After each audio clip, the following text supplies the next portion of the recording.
foggy thinking as the reason to stop answering questions or giving a talk. How do you combat this? Well, working or writing daily.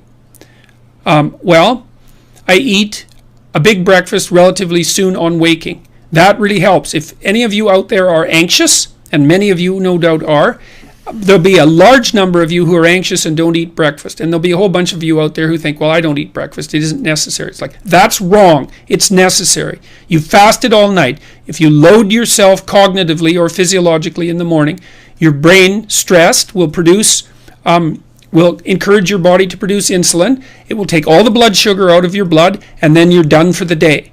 And then you'll be anxious. And a lot of the rest of you too, you'll find if you're anxious, try this. It's really, really interesting experiment. The next time you're anxious, go eat something. Eat some protein and fat would be best. You could have cheese and crackers. I'm not a big fan of carbohydrates, but whatever. Eat whatever you're willing to eat, but make it solid. Don't eat a peanut butter, or don't eat a chocolate bar or something sweet. Eat something substantial, a piece of meat, a piece of cheese, some peanut butter, something like that. And then wait 10 minutes and see if you're less anxious. And try that for like 2 weeks. Every time you get anxious, eat something. Because then you can find out if your anxiousness, if your anxiety is linked to low blood sugar. And it's very likely that it is, especially if you also get irritable and foggy in your thinking. And the best way to treat that, as far as I've been able to tell, and there's a decent literature on this, is to make sure that you eat a big breakfast. And you might say, well, I'm not hungry in the morning. It's like, who the hell cares if you're hungry? I didn't say enjoy your breakfast. I said eat it. That's not the same thing. There's lots of things that you need to do that you don't enjoy to begin with. You'll get hungry in 6 months and then you'll start to enjoy it. So that's a massive difference. I take small naps quite frequently. If I'm wiped out, I'll go have a nap for 10 minutes or 15 minutes. And then that helps quite a lot. I try to wake up on a fairly regular schedule. That's another thing I would really recommend for people whose lives are in disarray and who are anxious. Try to fix your wake time. Going when you sleep, that's not so important. So you can still, stay up late and have fun and all that. But getting up in the morning is really helpful. So, and you also have to figure out how much you can work or write. I can't write for more than about my sustainable maximum for writing is 3 hours a day. And if I push it past that, then, especially if I'm editing, I make mistakes when I'm editing, so that's counterproductive, and I can't sustain it across time.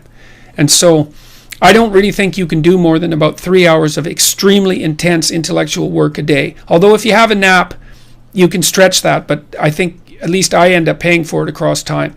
So nap, make sure you eat, and make sure you eat protein and fat and not carbohydrates, because carbohydrates are basically poisonous. That's about, and make sure that you get enough sleep. So that's how I combat it and try to make myself hyper efficient, which is also a really interesting thing to try. I was talking to my agents at CAA, Creative Artists Agency in LA, and I just hired a publicist too to help me manage media in a more intelligent manner. And we're trying to think about our overarching philosophy, and I first proposed to the CAA guys that our overarching philosophy would be something like, because you need an overarching philosophy under which you nest all your specific actions. It was something like to educate as many people as possible in the shortest period of time, which seems like a really good goal. Like, why the hell not do that? But then we broadened that a little bit this week, which was to try to do as much good possible as efficiently as possible. And that efficiency thing is really fun if you guys who are listening are out for a challenge. Like, one of the things that I think this heightens the meaning in your life, is to try to do difficult things, right? Aim high. Don't aim so damn high you can't manage it, and make sure you break down your aims into reasonably attainable sub-goals, but you want to aim high, and then you want to see how hyper efficient you can get. That's a great thing to do in your early 20s, is to see, okay, like, discipline yourself. You think, okay, how much work can I do if I load myself right to the maximum? How far can I work? How hard can I work until I exhaust myself? And then you back off, obviously, because the optimal amount of working, productive engagement, let's say, is that which is sustainable across decades. So you have to learn that, but you don't learn that without stretching yourself to your limits to begin with. And, if your life isn't everything it could be, and if you're suffering from an excess of meaninglessness, well, it means you're not oriented in the world of chaos and order properly. It's like you could learn to discipline yourself. Figure out what it is that you need to do and that you want to do, and then see how efficient you can get. Because one of the things that's quite fun is to figure out, if you have a task, I always tell my graduate students this if they're doing an experiment too, if you have a task that you have to do, it's really interesting to spend a few minutes, sometimes hours, depending on how long the task is, see if you can figure out how to do it from 5 to 10 times faster.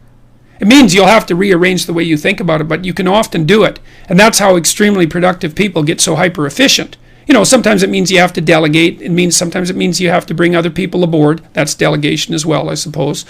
But there's a lot of preconceptions that you hold about who you are and who the world is that you could dispense with, that would make you a way more efficient actor in the world. And so, all right, so that's that.